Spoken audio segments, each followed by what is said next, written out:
Hey ghoulies and ghoulettes, it's Dave Decay here again. Last week, Svengoolie hosted a show that featured The Invisible Woman.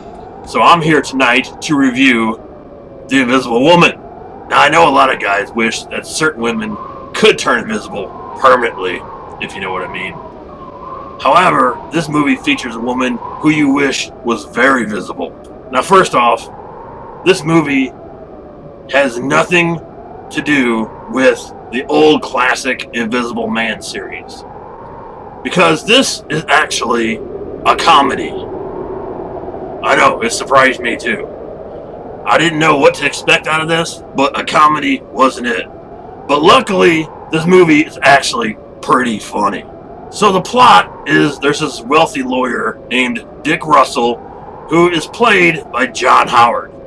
Now, Dick Russell has an old inventor that lives in his house named Professor Gibbs. And Gibbs is actually played by John Barrymore.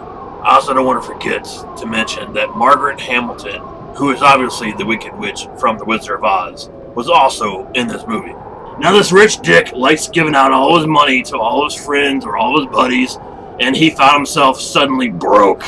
But luckily, Professor Gibbs has invented invisibility, and he needs somebody to try it out on. So he puts, an ad in the paper. And who shows up?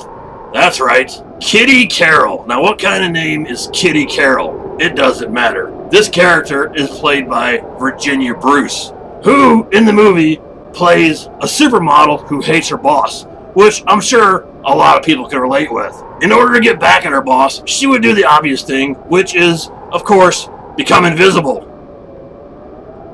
So once she turns invisible, she goes back and wreaks havoc on her boss. Of course, again, who wouldn't love to do that? Now, as I said, this movie is a comedy. And to tell you the truth, it is really funny. I thoroughly enjoyed the comedy in this film.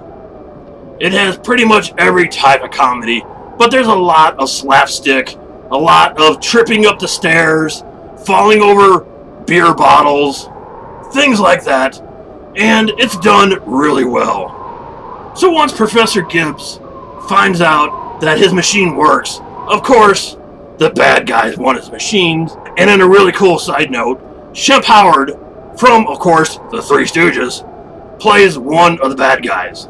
The lead bad guy in the film is named Blackie Cole, who's actually played by Oscar Homo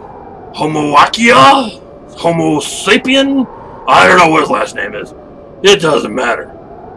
The effects in this film were outstanding. On Svengoolie's show, he did have a flashback on how they did some of the effects from the original Invisible Man and how they put them in this film as well. And they still hold up today as some really cool effects.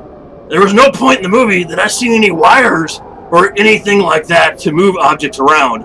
So it was really, really well done. So you come to find out in the movie that alcohol eventually can turn the woman back invisible. Yeah, but that plot really doesn't matter. What matters is this was a really fun film.